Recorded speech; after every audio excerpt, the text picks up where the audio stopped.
Silakan duduk. Shalom. Puji Tuhan, saudara yang dikasihi Tuhan. Bagaimana cara kekuatan Allah itu muncul dalam kehidupan kita? Ketika kita lemah, disitulah kekuatan Allah akan muncul. Kalau kita masih merasa kuat, saudara, kekuatan Allah itu tidak akan terlihat. Karena kita masih mengandalkan kekuatan kita. Di mana kuasa Allah itu bekerja? Kapan? Ketika kita tidak mampu lagi untuk mengatasi atau untuk melakukan sesuatu. Karena kita adalah orang yang terbatas. Jadi saudara, gak usah kita berpikir, Tuhan kuasamu bagaimana, saudara. Tetapi yang pasti ketika kita lemah, jangan putus asa. Ketika kita lemah, tetap bertekun dan semakin dekat kepada Tuhan. Karena di tengah kelemahan itulah kuasa Allah akan nampak dalam kehidupan kita. Dan kekuatan Allah juga akan nampak kepada kita. Saudara, sehingga kita sadar bahwa ada Tuhan yang menopang kita. Sebab itu saudara, dalam kehidupan kita sebagai orang percaya, kerap kali kita menuruti apa kata hidup kita. Apa kata kekuatan dan pikiran kita. Aku lemah, kalau gitu aku tidak mampu, aku mundur. Berarti kita belum Kristen sejati. Berarti kita belum undang Tuhan untuk turut campur dalam kehidupan kita. Seakan-akan Tuhan menjadi satu kepercayaan slogan saja. Saudara, padahal Tuhan itu turut bekerja dalam kehidupan kita. Kalau kita mau melihat apakah kita benar-benar berjalan dengan Tuhan, itu mudah. Ketika saudara tertekan dan saudara lemah, apakah saudara tetap cari Tuhan? Karena disitulah saudara punya pengharapan. Pengharapannya apa? Aku sudah tidak mampu. Aku percaya waktunya Tuhan bekerja bagiku. Sehingga kita tidak mundur, saudara. Tapi kita tetap datang ke rumah Tuhan. Kita tetap semangat walaupun kita tidak mampu banyak melakukan hal. Sebab itu tema hari ini kita ambil temanya, saudara. Ketika lemah roh Tuhan berkuasa. Ketika lemah roh Tuhan berkuasa. Itu dialami oleh para rasul, terutama saudara juga oleh Paulus. Sehingga Paulus berkata, aku lebih baik, lebih senang di dalam ketika aku lemah. Karena ketika aku lemah tidak berdaya, di situ aku melihat kuasa Tuhan bekerja luar biasa. Jadi saudara, bukan berarti lemah, terus kita mundur. Saudara kan kebanyakan kalau tertekan, aku gak suka nih, aku lemah, aku gak enak. Karena saudara tidak mengerti kuasa Tuhan. Kapan bekerja dan bagaimana kekuatan Tuhan akan nampak dalam hidup kita. Karena kerap kali kita cuman saudara mendengar firman tapi kita lupa bagaimana cara Allah bekerja dalam kehidupan kita. Kita lihat dalam 2 Korintus pasal 12 ayat 7 sampai 10. Dan supaya aku jangan meninggikan diri karena penyataan-penyataan yang luar biasa itu. Maka aku diberi suatu duri di dalam dagingku. Yaitu seorang utusan iblis untuk menggocok aku. Supaya aku jangan meninggikan diri. Paulus mendapatkan penglihatan yang luar biasa. Tentang hal itu aku sudah 3 kali berseru kepada Tuhan. Supaya utusan iblis itu mundur daripadaku. Tetapi jawab Tuhan kepadaku, cukuplah kasih karuniaku bagimu. Sebab justru dalam kelemahanlah kuasaku menjadi sempurna. Sebab itu terlebih suka aku bermegah atas kelemahanku. Supaya kuasa Kristus turun menaungi aku. Bukan saya bersuka, bermegah. Oh, aku berhasil, aku kuat, aku menang. Tapi Paulus lebih bermegah ketika dalam beban berat. Dia bermegah. Aku mengalami kesulitan, tantangan. Gitu. Tapi aku tidak pernah mundur. Karena aku yakin Tuhan akan menampakkan kekuatannya. Disitulah kemegahan yang dia tunjukkan. Ketika dia lemah, dia tunjukkan Tuhan yang hebat. Bukan menunjukkan dia yang kuat, tapi Tuhan tidak terlihat. Itu yang terjadi di akhir-akhir di gereja. Maupun orang-orang yang diberkati Tuhan, yang dipakai Tuhan. Menonjolkan aku kuat, Tuhannya tidak nampak. Kita lihat ayat terusnya. Karena itu aku senang dan rela di dalam kelemahan, di dalam siksaan, di dalam kesukaran, di dalam penganiayaan, dan kesesakan oleh karena Kristus. Sebab jika aku lemah, maka aku kuat. Tekanan semakin besar tidak membuat Paulus menjadi lemah, tapi semakin kuat. Itulah kekristenan, saudara. Dan itu harus kita praktekkan dalam diri kita. Ketika kita mungkin, saudara, dihindari orang. Ketika orang yang kita percaya, orang yang bisa menolong kita, kemudian tiba-tiba menghilang. Apa yang saudara lakukan? Putus asa tidak. Justru semakin kuat. Gitu loh. Semakin kuat, aku akan bekerja lebih hebat. Karena aku tahu bukan orang itu yang akan menolong aku. Makanya Tuhan singkirkan orang yang mau menolong aku. Karena Tuhan yang sendiri yang mau menolong aku. Makanya kerap kali saudara ada orang-orang yang baik dalam kehidupan kita. Yang komitmen, yang mendukung, tiba-tiba hilang. Tiba-tiba minggir. Tetapi sebagai orang percaya, saudara, kalau engkau lemah, berarti engkau mengandalkan manusia. Tapi disitulah kita perlu belajar wawasan. Pandangan kita harus dirubah. Bahwa justru waktu kita lemah, disitulah kekuatan kita sedang muncul. Karena Allah intervensi di dalam kehidupan kita. Saya selalu ngomong teman-teman. Selalu dan sampai sekarang juga sama. Ketika gereja saya maju terus. Ketika dalam tekanan, saudara selalu tanya teman-teman saya, orang-orang sekawan pelayanan gereja. Ketika saya ditekan kiri kanan, saudara memang berat. Rasanya berat, tekanan berat sini, berat situ. Saudara tidak bisa katakan, waktunya kita kerja keras. Waktunya kita menampakkan kekuatan Allah dalam hidup kita yang tidak mampu ini menjadi mampu. Supaya orang itu menyadari bahwa ketika kamu lemah, lo kok bisa berbuat sesuatu yang luar biasa. Itulah Tuhan yang hidup di dalam aku. Saudara, sehingga hidupku bukan aku lagi tapi Kristus. Saya selalu ngomong sama teman, benar saudara, sama para gembala juga. Kalau saya ditekan orang, kalau saya dipres orang, saya memang sedih. Tapi saya akan berbuat jauh lebih hebat. Lupa Fengki dari mana kekuatan? Saya akan berbuat lebih hebat. Walaupun saya lemah. Kenapa? Karena saya tahu waktunya Allah sedang menggandeng saya untuk berbuat sesuatu yang lebih hebat. Jadi saudara, kalau saya boleh katakan begini, suatu hari saya mengalami kesulitan. Kesulitan, saya ngomong sama ini sebelum gereja. Saya katakan, saya sulit. Saya tertekan berat. Tapi saya akan lebih maju. Lebih gila-gilaan cari Tuhan. Loh kok bisa? Waktu saya jaya. Saya bikin setan itu stres. Saya melayani sana, melayani sini. Nyumbang sana, nyumbang sini. KKR sana. Bikin kegerakan di mana-mana. Tapi begitu mulai setan menghancurkan saya. Mungkin uang saya, ekonomi saya, teman-teman saya. Mungkin saudara meninggalkan saya. Saya dalam kondisi mungkin kesulitan, uang tidak bisa bergerak. Saya katakan, saya waktu kuat, saya buat setan stres. Sekarang saya lemah. Setan buat saya stres, saya buat setan depresi. Itu pendapat saya sejak dulu dan saya tulis di dalam buku saya. Saudara.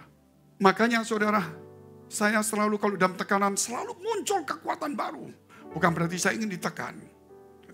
Biasa toh kalau orang, saudara kalau tertekan pasti ada daya juang yang muncul.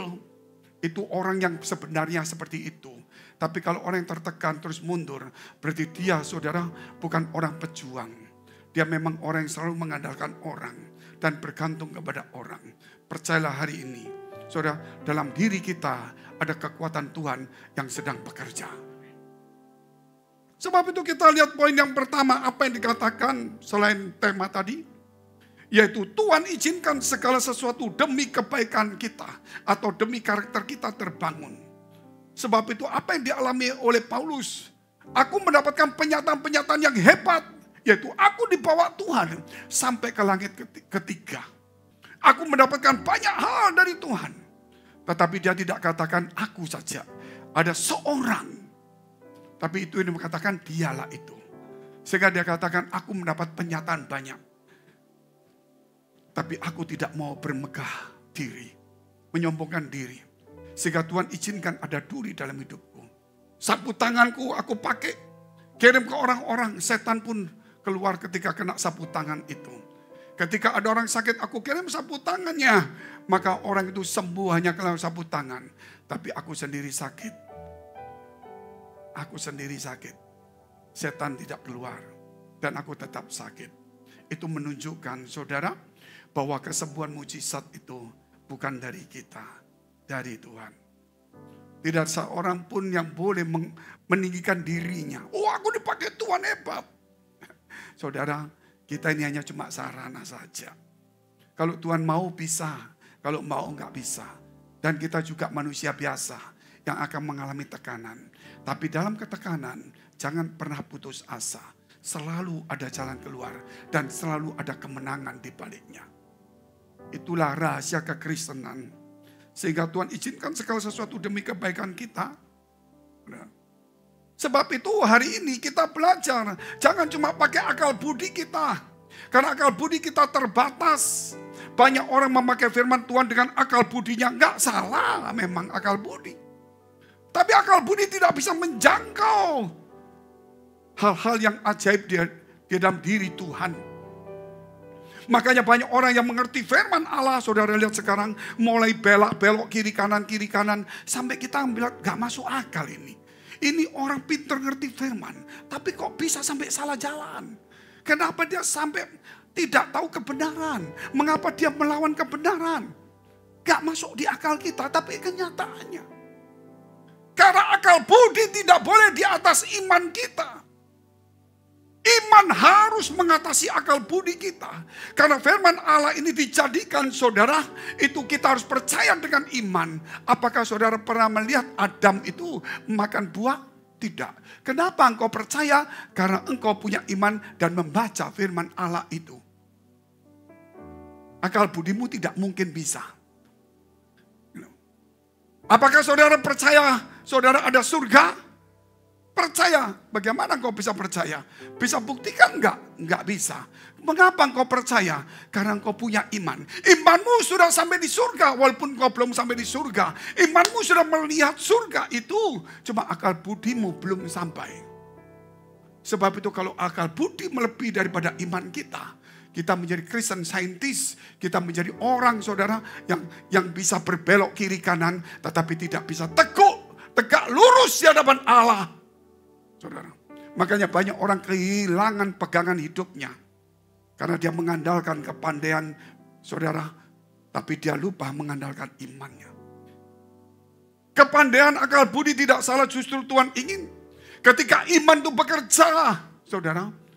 Bahwa aku yakin ada surga. Dari mana? Kamu belum pernah ke surga. Aku yakin dari mana? Dari imanku. Dan aku yakin.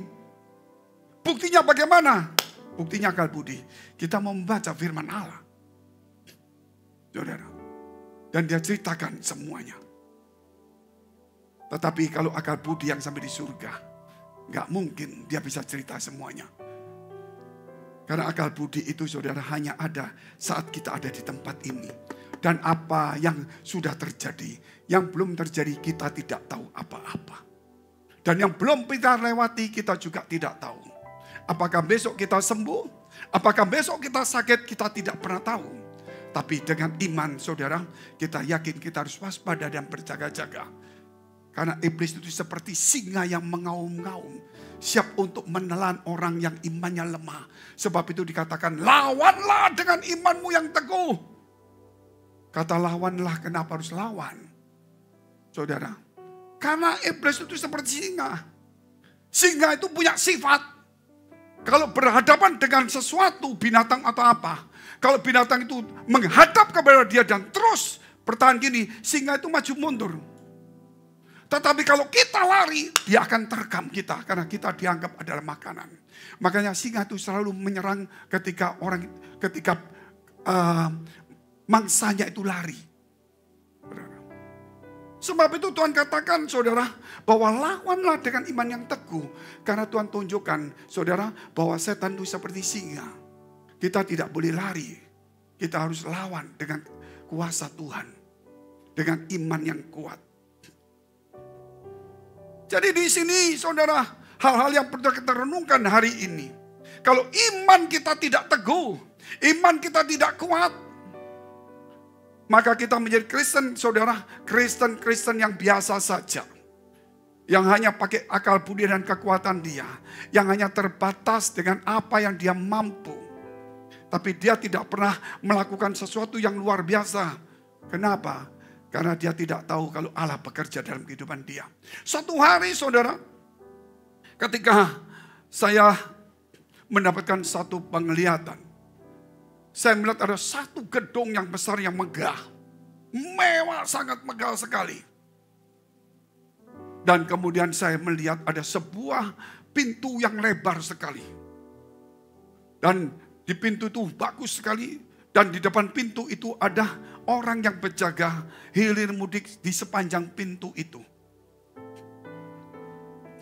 Saya lihat terus saudara, kenapa?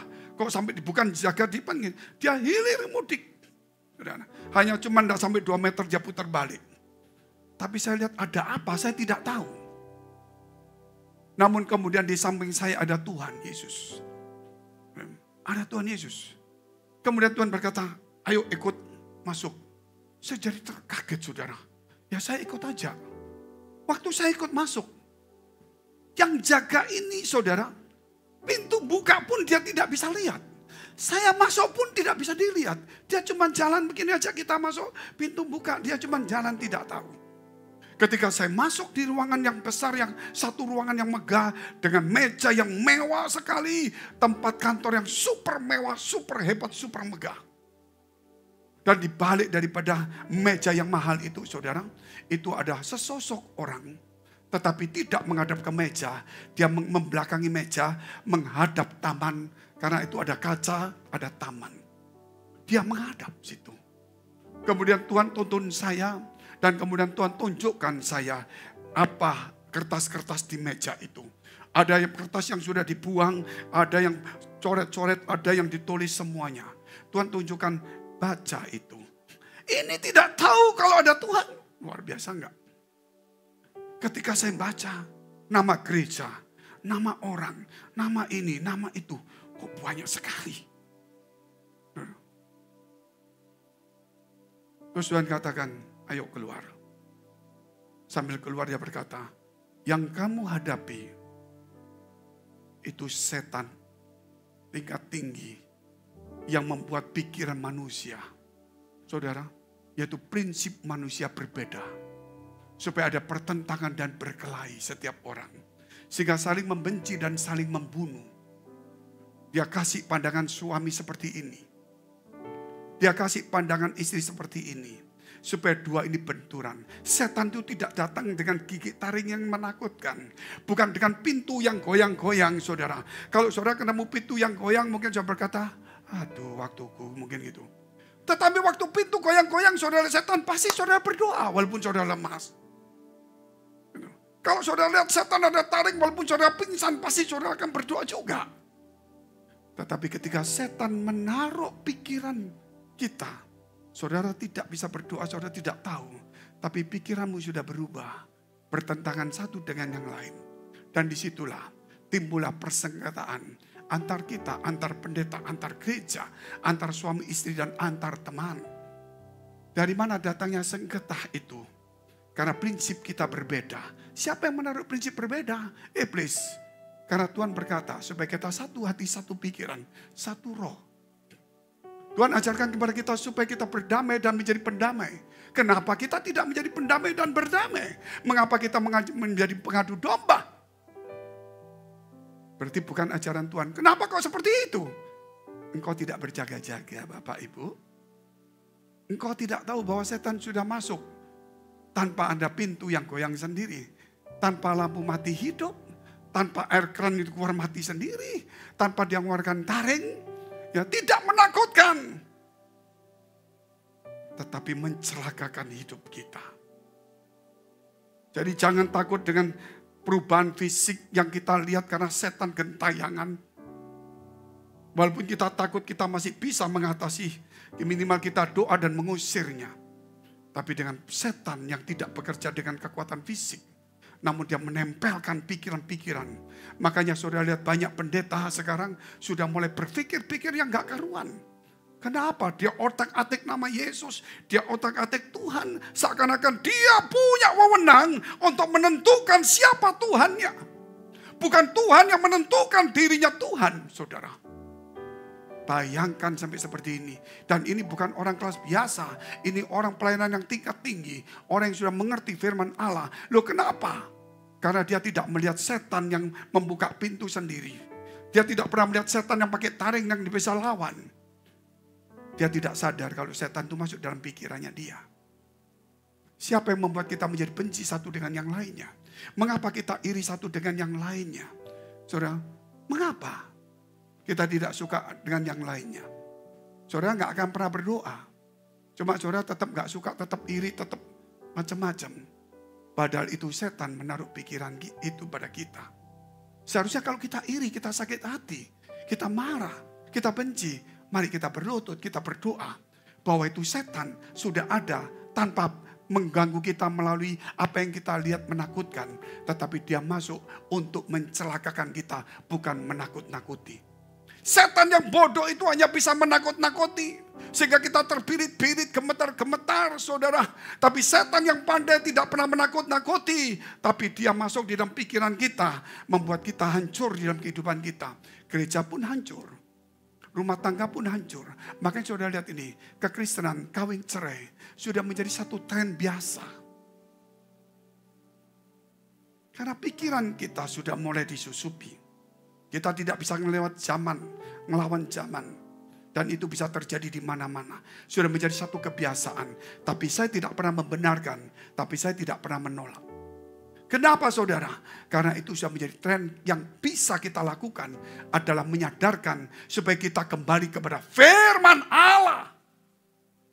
Karena orang itu sudah terjebak di dalam pikirannya. Mau kita ngomong apa, mau kita lawan. Tidak mungkin bisa. Karena setan sudah menempelkan pikiran, prinsipnya dalam pikirannya. Tetapi yang kita bisa mendoakan, menyampaikan kebenaran di tengah mimbar seperti ini. Mungkin satu kali dia masih belum goyang. Mungkin butuh 50 kali baru dia percaya. Sebab itu saudara, peperangan kita bukan peperangan melawan darah dan daging. Tapi melawan prinsip-prinsip. Yaitu setan-setan yang menaruh prinsip. Melawan penguasa-penguasa, penghulu udara, dan setan-setan. Sebab itu hari ini, saudara, siapa yang membuat kita menjadi jahat? Yang membuat kita mulai bermusuhan?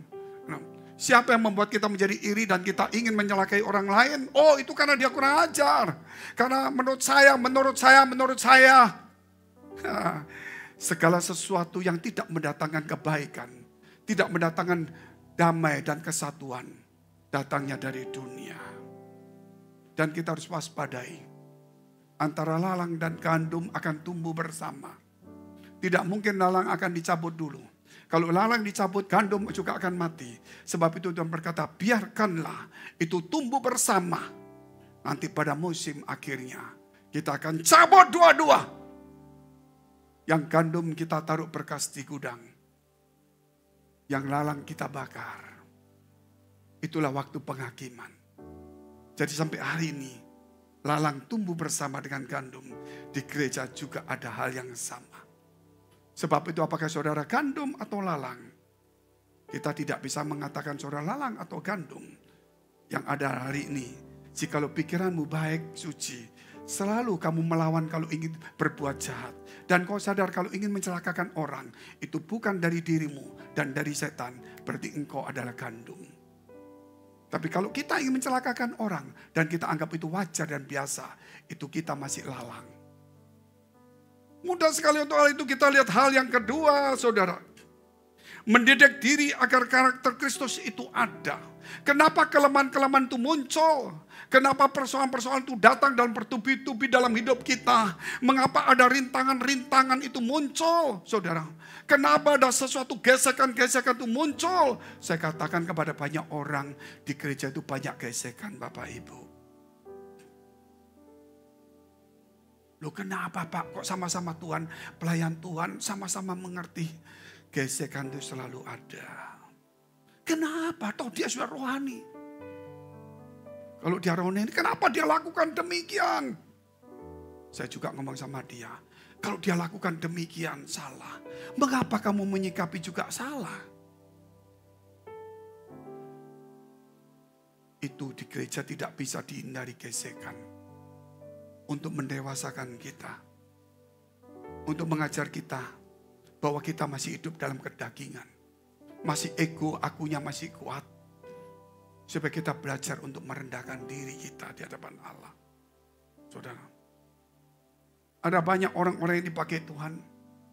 Saudara. Ketika dia mampu. Mau dikata-katain. Dia bisa melakukan banyak hal. Tapi dia tidak lakukannya. Dia jalan saja. Mungkin pengikutnya. Mungkin jemaatnya. Mungkin orang-orang yang hebat gak terima. Dia bilang jangan lakukan. Itu kurang ajar Pak. Jangan. Karena itu proses untuk aku. Supaya aku ini tahu. Apakah dagingku lebih tumbuh. Apa rohku yang lebih tumbuh. Hari ini saudara ujiannya seperti itu di dalam kekristenan. Itu karakter Kristus supaya ada dalam diri kita. Dan kita sudah lupa ada 21 karakter yang kita belajar. Dan tahun depan awal kita akan belajar 7 karakter lagi. Sehingga 28 karakter yang kita harus belajar. Salah satunya adalah ketulusan hati. Tanpa ketulusan hati, kata-kata indah, kata-kata berkat pun tidak ada gunanya.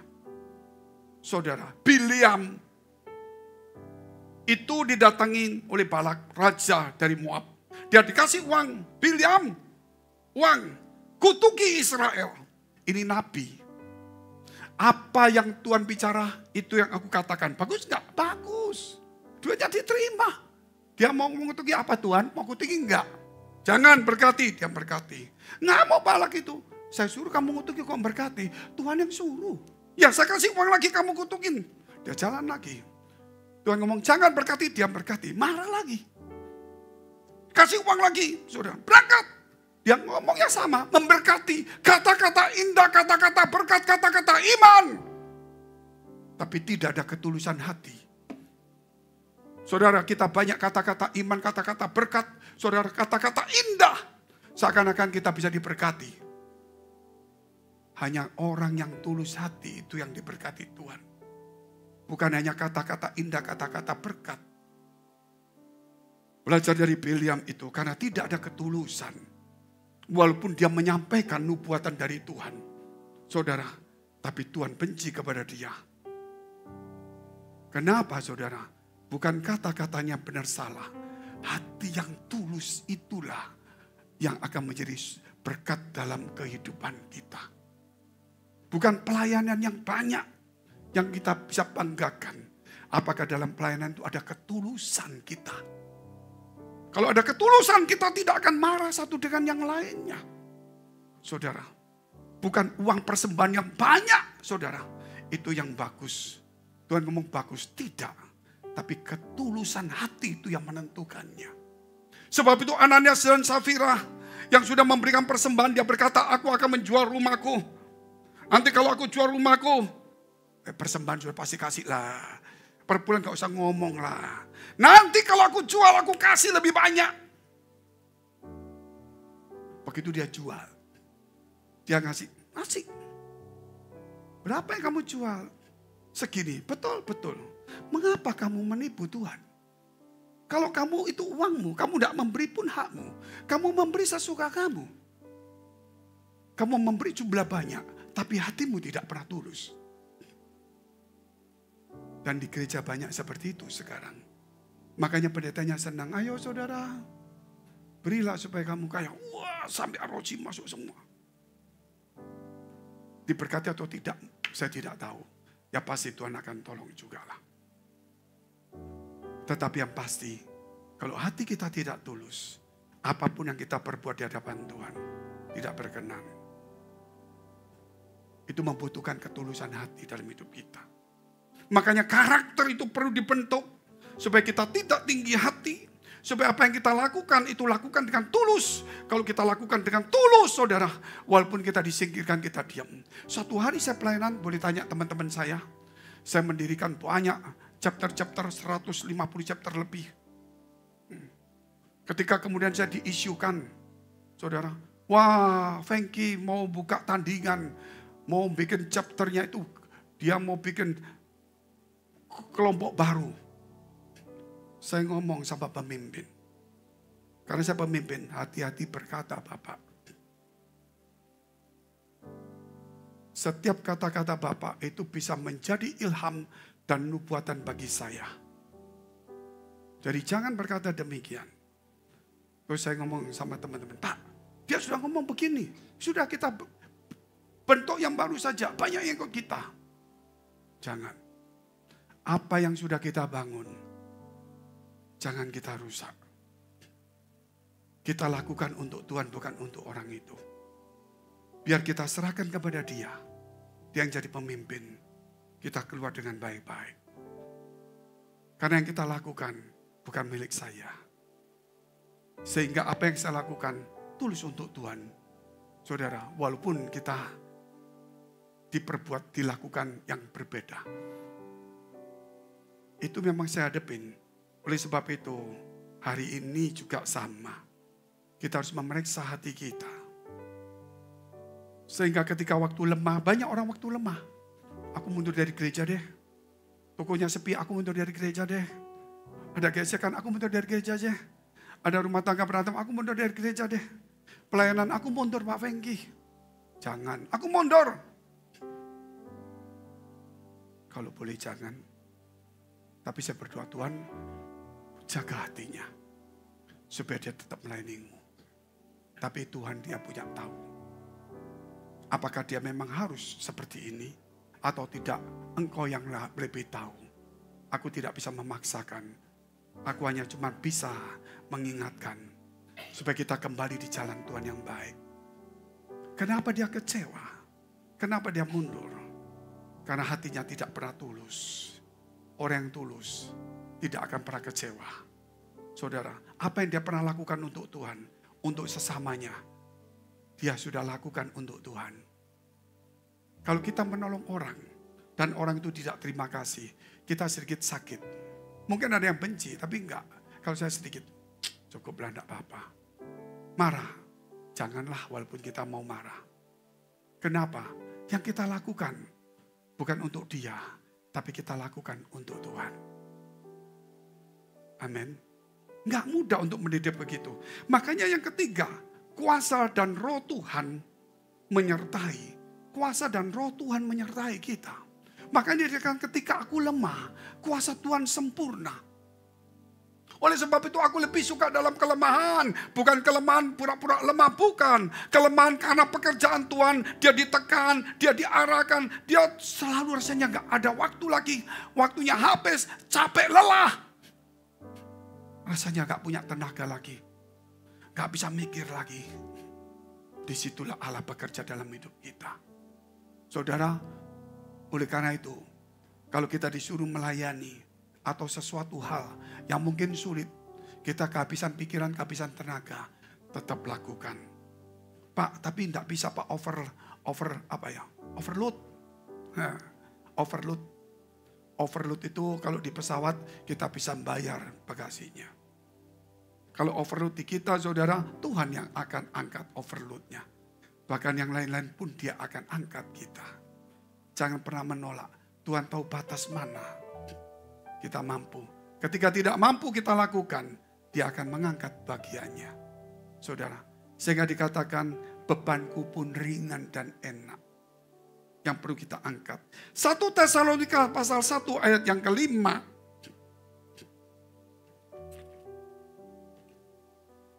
Sebab Injil yang kami beritakan bukan disampaikan kepada kamu dengan kata-kata saja. Kata-kata indah, fasih kata luar biasa. Tetapi juga dengan kekuatan oleh Roh Kudus. Dan dengan suatu kepastian yang kokoh. Memang kamu tahu bagaimana kami bekerja di antara kamu oleh karena kamu. Jadi saudara, pemberitaan Injil kekuatan Tuhan bukan dari kata-kata saja. Tetapi oleh kekuatan roh, saudara. Dan dikatakan oleh satu kepastian yang kokoh. Jangan sampai saudara hari ini, engkau mudah diseret Diseret oleh apa? Kata-kata indah yang membuat engkau terseret. Kata terseret berarti saudara tidak mampu untuk berdiri. Karena tiba-tiba banjir, tiba-tiba ada arus, engkau bertahan dan engkau tidak mampu sehingga engkau terseret.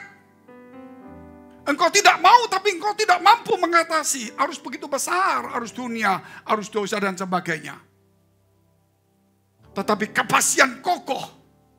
Artinya saudara, ada jangkar, ada tali. Sebab itu Tuhan katakan kepada kita bahwa kamu ditanam di bait Allah. Kata ditanam itu berarti saudara dimasukkan ke tanah, ditanam.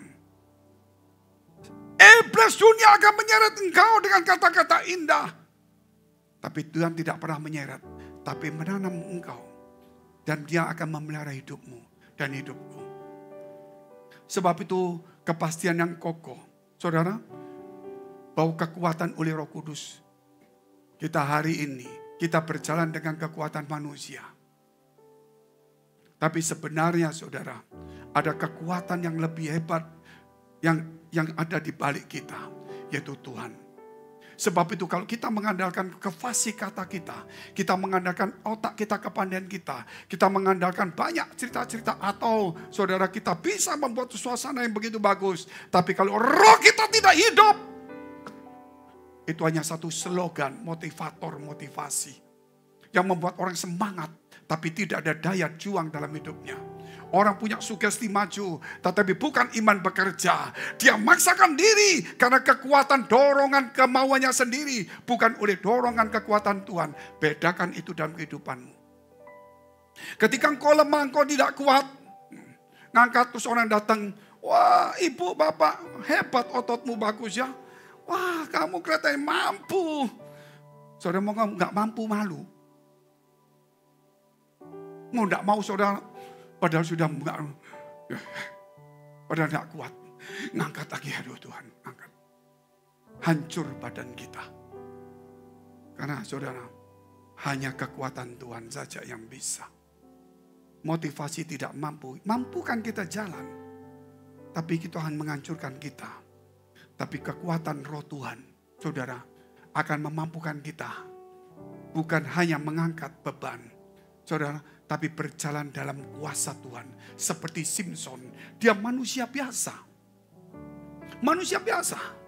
Ketika roh Tuhan bekerja kepada dia, pintu gerbang kota, bukan rumah, kota yang mungkin tingginya seperti ini.